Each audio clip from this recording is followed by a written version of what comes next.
NCERT की आप एक एक लाइन पढ़ लो, तो ये आप किसी भी टॉपर को बोल दो, उसके लिए भी ये चीज फिजिबल नहीं है। पूरा पढ़ने की कोई जरूरत नहीं है। जब आप रिवाइज करते हो, अगर आपने इस पेज में ज्यादा टाइम दिया तो आपका लॉस है यार। लास्ट ईयर क्या हुआ था, मैंने जितने स्टूडेंट्स को ऑब्जर्व किया जो मेरे साथ कॉन्टैक्ट पे थे, वो बहुत अच्छा स्कोर इसलिए सिर्फ नहीं कर पाए, बहुत अच्छे स्टूडेंट्स थे, अच्छा परफॉर्म भी कर रहे थे, लेकिन वो इसलिए उनका स्कोर कम रह गया क्योंकि लास्ट तक जाते जाते वो फॉर्मूले भूल गए, सारे इंपॉर्टेंट कॉन्सेप्ट्स भूल गए, रिवीजन उन्होंने ढंग से प्रॉपर नहीं की। इस साल भी मैं वही गलतियां देख रहा हूं यार। Hello everyone, this is Shoaib Aftab और आज का जो ये वीडियो होने वाला है आप सभी के लिए बहुत ज्यादा हेल्पफुल होने वाला है, क्योंकि यार मैक्सिमम स्टूडेंट्स को मैं देखता हूं, उनको ये बता दिया जाता है कि यार उनको बायो की एनसीईआरटी के साथ साथ केमिस्ट्री और फिजिक्स की भी एनसीईआरटी पढ़नी है, लेकिन ज्यादातर स्टूडेंट्स को ये पता ही नहीं है कि उनको केमिस्ट्री की एनसीईआरटी कैसे पढ़नी है। क्योंकि यार अगर आपको कोई बोल दे कि बायो की एनसीईआरटी आपको एक एक लाइन जो है आपको पता होनी चाहिए, एक एक लाइन से जो है क्वेश्चन आ सकते हैं, तो आप आराम से मान लोगे एंड आप उसको पढ़ोगे भी। लेकिन अगर आपको कोई बोल दे कि बायो केमिस्ट्री फिजिक्स तीनों की एनसीईआरटी की आप एक एक लाइन पढ़ लो, तो ये आप किसी भी टॉपर को बोल दो, उसके लिए भी ये चीज फिजिबल नहीं है, ठीक है।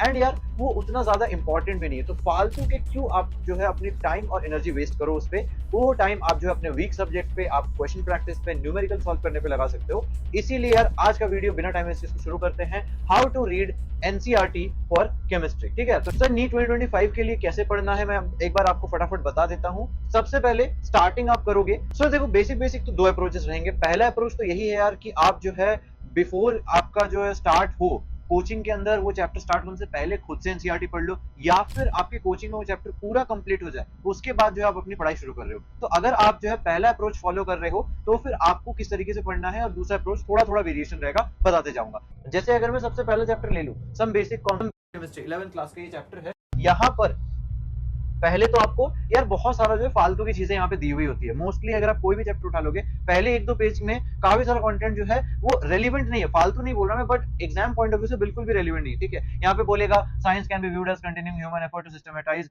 Knowledge for describing and understand nature. अब यार देखो, जिसको पता नहीं है ना, वो एक एक लाइन यहाँ से पढ़ना चालू करेगा, लेकिन जिसको एक्जैक्टली पता है पढ़ना कैसे है, वो इस पेज कट कर देगा, ठीक है। ये पार्ट को जो है मुझे क्या करना है, कट कर देना है, ठीक है। चलो एक बार ऊपर से देख लो, कुछ अगर बहुत इंपॉर्टेंट सा लग रहा है तो ही मार्क करना है, वरना मोस्टली जो स्टार्टिंग की चीजें, ये तीनों पार्ट्स आपको मोस्टली नहीं पढ़ने होंगे, एटलीस्ट केमिस्ट्री के अंदर। अगर ये बायो होता तो मैं आपको जरूर बोलता पढ़ने को। यहाँ पे आपको इंट्रो भी रेलिवेंट नहीं है, हिस्ट्री भी नहीं है। हाँ, कुछ कुछ साइंटिस्ट की कॉन्ट्रीब्यूशन हो सकता है रेलिवेंट हो, लेकिन मोस्टली यार उनके भी जो है हिस्ट्री रिलेटेड अगर कुछ दे रखा है ना, तो वो फालतू ही होंगे, वो आपको काम नहीं है। अब यार देखो, यहाँ पर आपको जो है फिलोसोफर स्टोन, पारस के बारे में बताया गया है, एलिक्सिर ऑफ लाइफ के बारे में बताया गया है। तो यार ऑब्वियसली इन चीजों से नीट के अंदर क्वेश्चन जो है मोस्टली नहीं आने वाला है, तो आपको ये चीजें पता है। तो ये जो है आप इस पे अगर आप बहुत ज्यादा टाइम लगा रहे हो, एक एक लाइन पढ़ रहे हो, तो ये यहाँ पर आपको ये बिल्कुल भी काम नहीं आएगा। क्वेश्चन यहाँ पे कैसे आएगा वो मैं आपको थोड़ा सा बताता हूँ। लेट्स से ये वाला पेज है, इसी चैप्टर का एक पेज है। यहाँ पर जितने भी यहाँ पे देख लो, अगर यहाँ पर क्लासिफिकेशन ऑफ मैटर दिया हुआ है, तो कहीं पे भी चार्ट आ जाता है या कोई इंपॉर्टेंट डायग्राम आ जाता है, वहां पर से क्वेश्चन आ सकता है। लेट्स से यहाँ पर आपको पूछ सकता है कि यार which one of the following is not matter. उसमें एक homogeneous mixture, heterogeneous mixture element दे देगा और कंपाउंड की जगह कुछ और दे देगा जो मैटर का पार्ट ही नहीं है, ठीक है। तो यहाँ पर लेट्स से एनर्जी, तो एनर्जी को हम सेपरेट मानते हैं मैटर से, तो एनर्जी दे देगा। तो यहाँ पर आपको ये चीजें पता होनी चाहिए कि हाँ, कहीं पे भी कोई डायग्राम आ रहा है, कोई चार्ट आ रहा है, कोई फैक्ट आ रहा है, वो चीज आपको पढ़नी है। अब आप यार किसी ने अगर बिल्कुल नहीं देखा है कभी, तो उसको लगेगा कि यार होमोजेनस मिक्सचर मैटर कैसे हुआ, इनका क्या कोरिलेशन है। मैटर तो मैंने ये पढ़ा है, 3 स्टेट्स ऑफ मैटर होते हैं, सॉलिड, लिक्विड, गैस, ठीक है। तो यहाँ पर इस टाइप के कुछ भी क्वेश्चन बनाए जा सकते हैं, बनाने को बनाए जा सकते हैं। इसलिए आपको एटलीस्ट कहीं पे चार्ट आता है, कोई फिगर आता है, कोई डायग्राम आता है, यहाँ पे जैसे डायग्राम है, तो यहाँ पर इस टाइप की चीजें जो है पूछी जाती है। लेट्स से यहाँ पे इन्होंने स्टेट्स ऑफ मैटर स्टार्ट किया, ये पार्ट ऐसा पार्ट है जहां पर से असर्शन रीजन क्वेश्चंस बन सकते हैं इसके अंदर अगर आप पढ़ोगे। या फिर यहाँ पर जो दे रखा है, ठीक है, गैसेस के बारे में बताया, neither definite volume not definite shape. अब इस पार्ट से जो है असर्शन रीजन क्वेश्चन बन सकता है, ये असर्शन में दे देगा, रीजन में कुछ और दे देगा, ठीक है। तो इस टाइप से जो है आपको डेफिनेटली पूछा जाएगा। प्योर सब्सटेंसेस के बारे में दिया है, ये सब पार्ट्स इंपॉर्टेंट है, यहाँ पे आपको हाईलाइटर अपना यूज करना है। अब देखो आगे का पार्ट कैसे पढ़ना है। लास्ट ईयर क्या हुआ था, मैंने जितने स्टूडेंट्स को ऑब्जर्व किया जो मेरे साथ कॉन्टैक्ट पे थे, वो बहुत अच्छा स्कोर इसलिए सिर्फ नहीं कर पाए, बहुत अच्छे स्टूडेंट्स थे, अच्छा परफॉर्म भी कर रहे थे, लेकिन वो इसलिए उनका स्कोर कम रह गया क्योंकि लास्ट तक जाते जाते वो फॉर्मूले भूल गए, सारे इंपॉर्टेंट कॉन्सेप्ट्स भूल गए,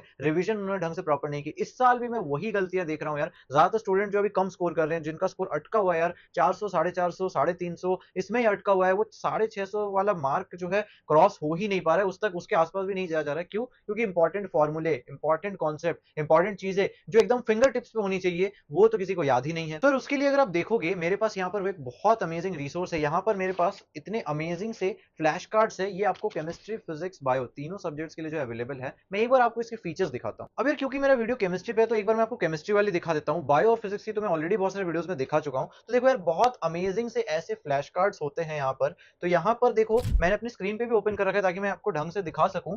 अगर आप देखोगे तो एक पेज के अंदर जैसे some basic concepts of chemistry के जितने भी इंपॉर्टेंट चीजें हैं वो सब कुछ जो है एक पेज में कवर्ड होता है। तो ये एक इस साइज का जो है आपको फ्लैश कार्ड के अंदर इतना सारा इंपॉर्टेंट इन्फॉर्मेशन इतने कलरफुल तरीके से इतने ब्यूटीफुली समराइज किया गया है कि अगर आप देखोगे तो कितने सुंदर यहाँ पे डायग्राम्स है। तो यहाँ पे छोटे से जब इस कार्ड को आप बार बार पलट करके देखते हो ना, flash card form of revision करते हो कि एक के बाद एक दूसरा कार्ड देख रहे हैं, दूसरे के बाद तीसरा कार्ड देख रहे हैं, फटाफट इंपॉर्टेंट चीजें याद करने की कोशिश कर रहे हैं। तो ये कलरफुल तरीका आपके ब्रेन को इस तरीके से मेमोरी को आपको इंप्रूव करता है। साइंटिफिक स्टडीज ने भी प्रूव किया है कि जब आप कलरफुल चीजें बार बार जो है अगर आप देखते हो तो इंसान का भी विजुअल क्रिएचर होता है, तो विजुअल मेमोरी आपकी बहुत ज्यादा अच्छी हो जाती है। आपको चीजें उस तरीके से याद आती है कि हाँ यार फ्लैश कार्ड में मैंने यहाँ पे वो फॉर्मूला लिखा हुआ देखा था।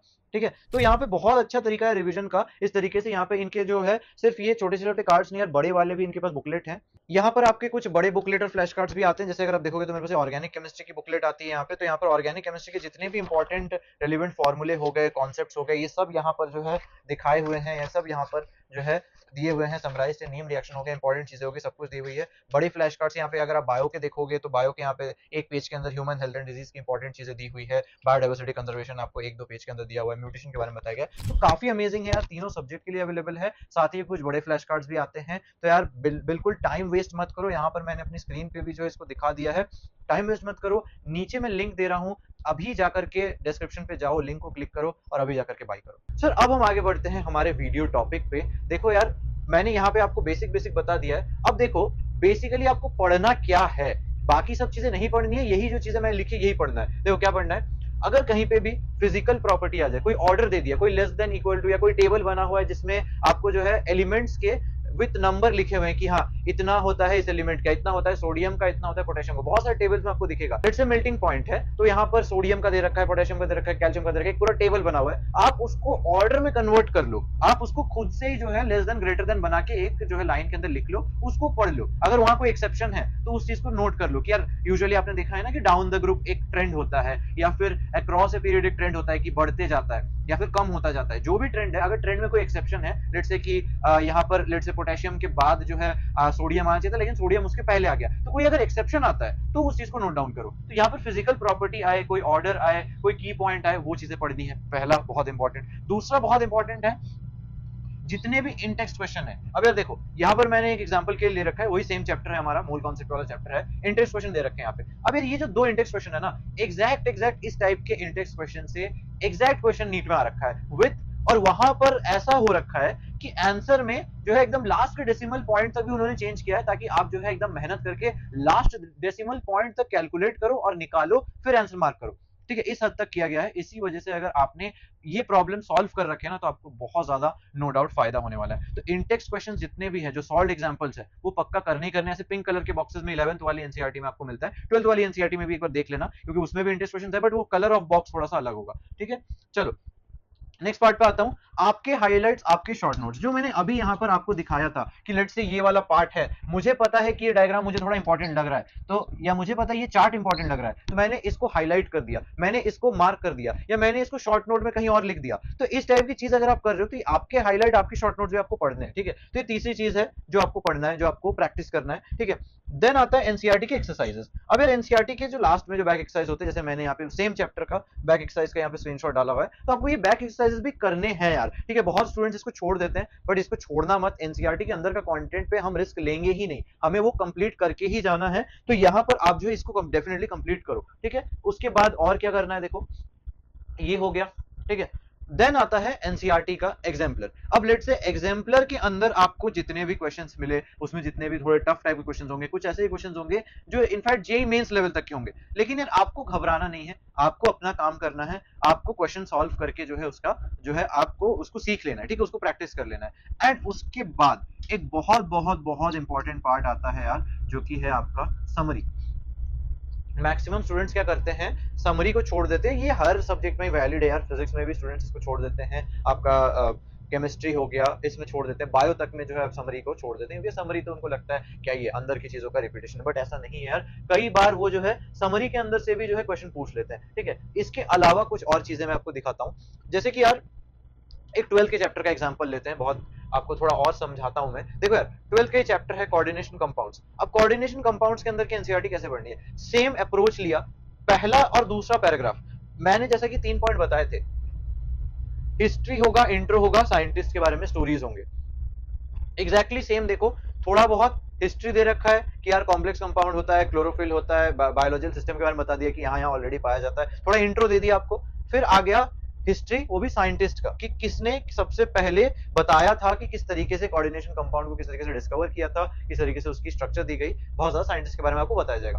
अब ये देखो इस चीज को पढ़ना कैसे है। पहला पैराग्राफ फिर से बता रहा हूँ, मोस्टली चीजें फालतू होगी। एक लाइन मुझे थोड़ा अच्छा लग गया तो मैंने उसको मार्क कर दिया कि यार क्लोरोफिल, हीमोग्लोबिन एंड विटामिन बी12 are coordination compounds of magnesium, iron and cobalt. अब मुझे पता है कि हाँ यार, ये जो लाइनें हैं इसमें से सवाल आ सकता है, या फिर ये जो है असर्शन रीजन में आ सकता है, तो मैंने इसको मार्क किया। बट मुझे बाकी का पैराग्राफ इंपॉर्टेंट नहीं लग रहा है तो मैं उसको मार्क नहीं करूंगा। इसमें सेम आ गया देखो कि हाँ, कहाँ कहाँ यूज होता है कोऑर्डिनेशन कंपाउंड, मेटलर्जिकल प्रोसेस में, इंडस्ट्रियल कैटलिस्ट में, एनालिटिकल रिएजेंट में। तो इस टाइप से मैंने मार्क दिया। कहीं पे भी यूज आता है, कहीं पे भी उस कंपाउंड के बारे में आता है कि इसका इंडस्ट्रियल यूज में इस तरीके से हो रहा है, या फिर इसके हार्मफुल इफेक्ट इस तरीके से हो रहे हैं, तो वो पार्ट्स आपको पढ़ने हैं, ठीक है। नेक्स्ट पार्ट पे आओ, साइंटिस्ट के बारे में बताया, थोड़ा सा ऊपर ऊपर पढ़ लिया कि हाँ अल्फ्रेड वेरनर ने दी थी, उसने ये प्राइमरी और सेकेंडरी वैल्यूज को बताया था, लेकिन बस ये पूरा पढ़ने की कोई जरूरत नहीं है। जब आप रिवाइज करते हो, अगर आपने इस पेज में ज्यादा टाइम दिया तो आपका लॉस है यार। इस पेज में ये 3 चीजें ही पढ़ के आपका ये पेज कंप्लीट हो जाना चाहिए। तो ये फायदा है कि अगर आप पहली बार एनसीईआरटी पढ़ रहे हो, उसकी इंपॉर्टेंट चीजों को हाईलाइट कर रहे हो, लेकिन अगर आपको पता है कि क्या हाईलाइट करना है तो ही कर पाओगे, ठीक है। चलो नेक्स्ट पार्ट पे आ रहे हैं। नेक्स्ट पार्ट पे आप आए, नेक्स्ट पेज पे। अब ये पार्ट बहुत इंपॉर्टेंट है। अगेन आपका इंटेक्स्ट क्वेश्चन आ गया। इंटेक्स्ट क्वेश्चन आ गया तो ये एग्जैक्ट देखना, आपको कोई ना कोई पेपर में मिल ही जाएगा। अब वो चाहे वो नीट का पेपर हो, चाहे जेईई मेंस का पेपर हो, कोई ना कोई एनटीए के पेपर में आपको इस टाइप का क्वेश्चन डेफिनेटली मिल जाएगा। अब फिर से देखो, साइंटिस्ट के बारे में इतना बड़ा दे रखा है, ठीक है। वेर्नर की पूरी हिस्ट्री बता दी कि यार बंदा कहाँ जन्म हुआ था। ये चीजें बायो में तो एक बार को गलती से पूछ भी लेंगे आपसे कि यार वो साइंटिस्ट का जन्म कहाँ हुआ था, या उस साइंटिस्ट ने जो है पहले क्या डिस्कवर किया, बाद में क्या डिस्कवर किया, साइंटिस्ट कहाँ से था। जैसे अगर आपको याद होगा कि जो पुनेट स्क्वायर थे, रेजिनाल्ड सी पुनेट, उसके बारे में क्वेश्चन आ गया था कि वो कहाँ के थे, ब्रिटिश जेनेटिसिस्ट, इस टाइप का क्वेश्चन आया था। मेरे को एग्जैक्ट ध्यान नहीं, बट इस टाइप का क्वेश्चन आया था।